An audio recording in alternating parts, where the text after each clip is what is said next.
And welcome back to Great Scott Marcus, episode 29. However, this is posting with episode 28 as it's more relevant, more recent, pertinent to your conversation out there, pertinent to our conversation in here. Mark, what we want to talk about is the fact that Louis is about to turn on my PS4. So, this is Cool. Louis. He's a bird. And yeah, he plays. No, he doesn't play video games. That'd be so cool. That'd be pretty cool. We would have a much better YouTube channel if he did. Oh, for sure.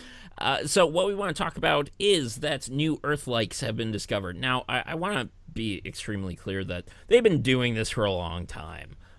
Like we've found systems with like three. We found and I also want to be clear that like this is still kind of like weathermen doing guesswork. I don't want to be too inaccurate in that representation. I would say it's like weathermen doing guesswork, But like about more like with a accurately. 14-day forecast where Yeah. they're like something's wrong here. Yeah, but well, no, it's not. Something's wrong here. It's just like they get it right. It's just Yeah. how right are they? Basically, it's just like we know there are planets there. We Yes. know that they have this amount of qualities to them. It's just how right are they within those qualities, within the math, et cetera, et cetera. So either way, they've been doing this for a long time. This is the first system that they have discovered 7 Earth-likes within that are within this Goldilocks zone.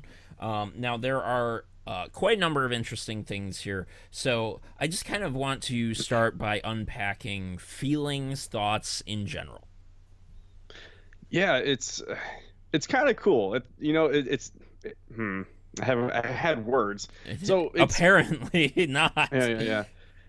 It's almost mixed feeling because it's a cool thing that it's happened, but at the same time, it's from anything to get out of this now. The next step is so fucking far away. It's like when like Columbus got back and he's just like there's a whole new world out there, and like All right, there were like hundreds of people who were just like, well, I'm never gonna see it. I'm gonna go make Yeah, it's babies kind and of like bread. that was actually when I went to the bathroom. I was thinking, like, the first thing I was thinking on the most basic level of this is that these are, I believe, 39 light years away, which means if you are traveling at the speed of light, it would take 39 years to get there. We cannot travel at the speed of light. We have not Exactly. had anything travel at the Um, speed of light. So, like, how so they quantized or quantify. found these things, quantified these, that in itself to me is astounding to be able to have the technology to say, okay, we have found this system with 7 Earth likes, A and lot of they've it is observations of the star itself, right. and then there is let's see, infrared. Uh, fuck, I don't want to get this Just wrong, so infrared I'm not imagery. even gonna try it. No, it's not like imaging. It's like something else that has to do with infrared. It's like the It's waves that it's come off of it. spectroscopic something, and Hmm. that might just be a bit off. So I don't want to go jump down that rabbit hole where I get that word wrong. Right. Anyway, If you know so who it is, tell us in the comments. yeah, that would be pretty cool. And as far as any of our rambles are concerned, always feel free to leave thoughts in the comments. I think we definitely want to welcome the conversation here on Great Scott Marcus because that's what we're trying to do. We're just trying to have a conversation, and trying to be Please. decently smart about how we approach the conversation. So I think that Bird. I think what I do want to comment on here is that at the very least, we are starting to see some technology that could potentially move us at the speed of light. It just depends how long it takes us to get there. I don't know if you know Hmm. about the M drive, Mark. No.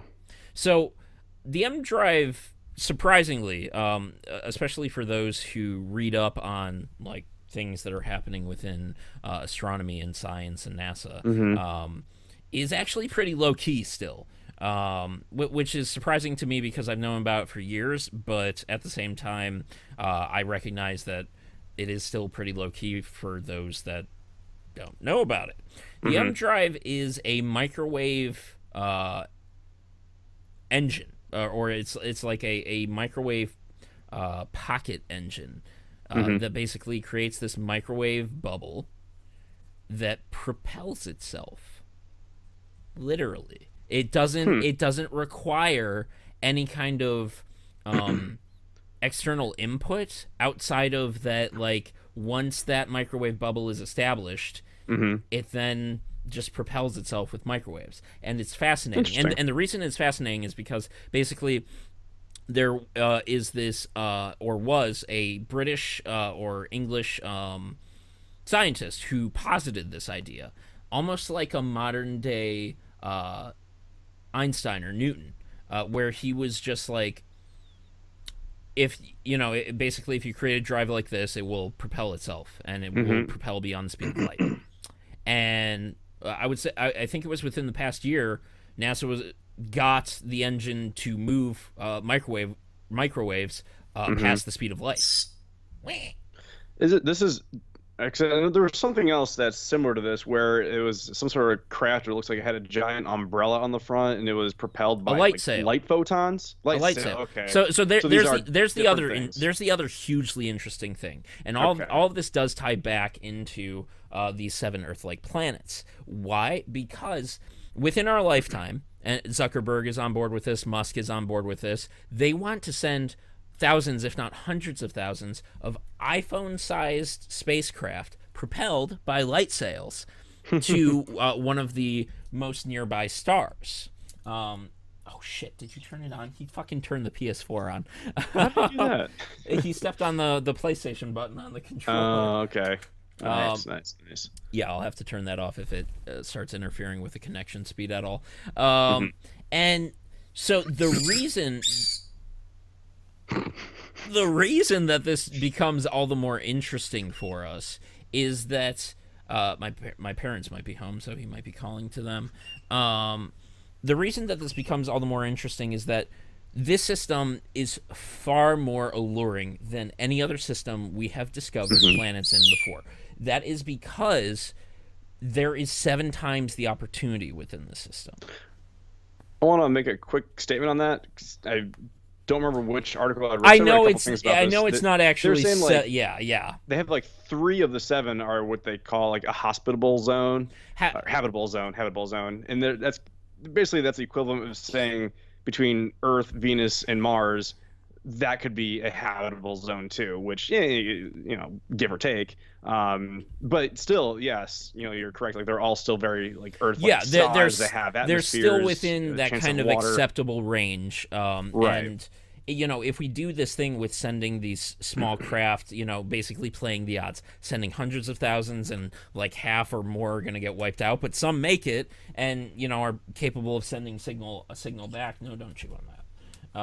And don't chew on my headphones, and don't chew on that. It's hungry. I'll take him back up before we record the topic. But basically, yeah, like there are still better odds within the system, Absolutely. especially for the ones that are actually closest to Earth's size. The reason for this is because we've also been discovering super Earths. What's the problem with the super Earth? Well, super Earth is going to have 1.5 to 3 times normal gravity. So Hmm. a few things arise with that. One, it's incredibly hard for us to live on because we are used to 1g, 1 Earth gravital, which means the Earth spins and then we have 1 gravital, and due to its mass, that is what determines part of our evolution, part of how we survive. But you obviously don't want to go to these super Earth zones because, well, it would be really hard to survive in those star systems. Two, if there is a species, say an intelligent species that's kind of like us on one of these super Earths, guess what? They're going to be far more capable than we are on their planet, on our planet. Yeah. In fact, the entire storyline around Halo Hmm. is actually built around the Spartans. The Spartans are Earthlings or not even Earthlings, humans who were taken to Reach, the planet Reach, which was a super Earth, raised to or was that Reach? I think it was Reach. And I don't know. they're raised and genetically grown over time to live on this planet Really? to basically create basically superhumans. That's why Like Matt forcing humans to evolve within that exactly, environment. because they would be far more capable soldiers. Now, granted, a lot of this is still theory, kind of like the theory of centrifugal force creating gravity. Gravity waves kind of go contradictory to the idea of creating this kind of centrifuge gravity. We technically haven't tested this in space yet. However, there is still a lot that lends itself to centrifugal force gravity. Mm-hmm. Anyway, so yeah, there's a lot of kind of just like interesting shit here. Mm-hmm. And I think that for me, when I saw this at first, I was just kind of like, yeah, all right, they discovered more Earth-likes. But for me, as we start to discover more systems like this, more and more it's just like, we're not so rare if there are that many Right. like planets within a zone that could potentially form life. Yeah, I mean, that's what all this is kind of doing is, I mean, if anything, they're trying to do is indicate that there is life somewhere else out there. I think it's more that search than it is a search for, let's say, okay, let's all move our species to another planet. It's Yeah, kind of yeah. like, you gotta crawl before you can run. Yeah, and Um, basically we have to crawl our way to Mars. right. Try our luck with the moon potentially. Yeah. Try our luck with Ceres. We'll see. Speaking of which, how progress on the Expanse? I was gonna start this week. Fantastic. Yeah, the Yeah, second season has only just started, so we got time. Mark and I have a new show planned, and no spoilers because we would really cover the Expanse if we wanted to watch it and talk about it here on Great Scott Marcus, anyways. But guess what? Yeah, it has something to do with TV shows. So, mhm. with all that in mind, Mark, did you want to say anything else on this? It's every now and then do you ever just look at the moon, you're like, wow, that's kind of crazy. Like How there's something small it that is? no, like Oh, no, just how like that's what she said. there's something else out there that That's is like crazy it how orbits small it us. It is. goes around. That's what she said. Um This is what he does. He workout just time. does this. Just I don't know, I think it's just kind of bizarre and how much it does affect us, the tides and stuff. And it's just kind of in my brain, I think it's really cool and interesting that there is another planet type It was thing that's really Galileo. close to us. Galileo actually thought that the moon wasn't large enough to affect tides and shit like that. But Really? yeah, yeah. He was wrong. What? These things take And time. yeah, and then watching I don't watch a whole lot of sci-fi or fantasy for that matter, but then like I love Star Wars. That's obvious from anyone else that's watched the show. And like one of the epic scenes is on oh shit, what are they on Tatooine? And Luke's looking over the skyline. There's like Oh two yeah, moons setting. yeah, I'm like like, three that'd be moons. so cool. Yeah. Like, what would happen if, like there We'd was live on another a desert moon? planet. It would be awful. And Well, like stormtroopers just the and idea of another moon like that you can see setting, or another sun, or something like that. That's it's like one extra added thing. And do you with think? this little thing, they're saying that if you're on any one of these, you would be able to see, just kind of like how you can see the surface of the moon from Earth. You'd be able to see the surface of these other planets from one of the other planets. Did they say that? Because I don't know if I'm not sure if it was Washington Post, but I did indeed read that because that blew my mind. let's do a quick find. Either Reddit or not on Reddit. I either read it or it was in some sort of video, and they were talking about that. I'm like, that is cool. It depends what you describe as surface and how you're seeing it, because like the moon, you can see like craters on the moon, like that. Those kind of potentially because when you start to get into Earth-sized planets, that's where it gets dangerous, being too close to one another. right. Mars and Jupiter, between Earth, Mars, and Jupiter, the reason that the asteroid belt exists is because those three planets tore that planet apart. So like yeah, that statement you kind of have to tiptoe around, just because it's just like the how of the thing.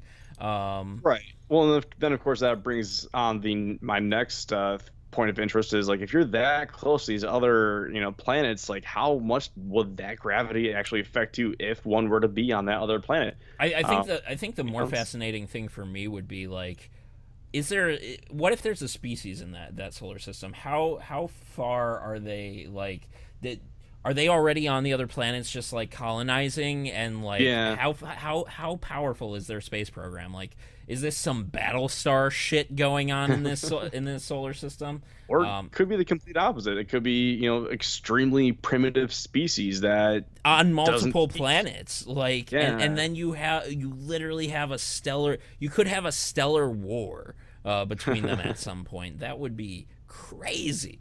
But yeah, Yeah, just a lot of the lot. fascinating details here. Mm-hmm. I think this image is pretty darn cool, although Oh yeah, I don't know how accurate it would be if you can really see that much detail on the star, but there's this much ice.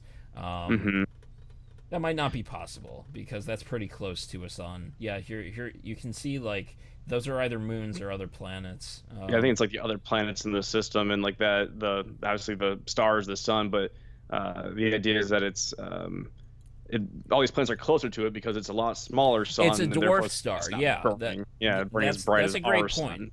sun. Um, hmm but then like their orbits would have to stay incredibly locked to hmm not destroy one another, because at least as far as the most current day. Most accurate hypothesis of the asteroid belt's existence goes is that it was a planet, and that it was ripped apart by Jupiter and by Mars God and Earth. damn it, Jupiter and Mars. We literally can't see Mars. We literally can't see Jupiter. So like, and in fact, the one time you and I were actually talking about this in the car, like, oh man, like what if we were orbiting Saturn, or like fuck, what was it? Like there was an article about how like something about like seeing Saturn or like being in the orbit of Saturn, and I was just like, well, it wouldn't be possible. By the time we would see Saturn, like continents and like pieces of the Earth would start lifting Oh off yeah. the planet.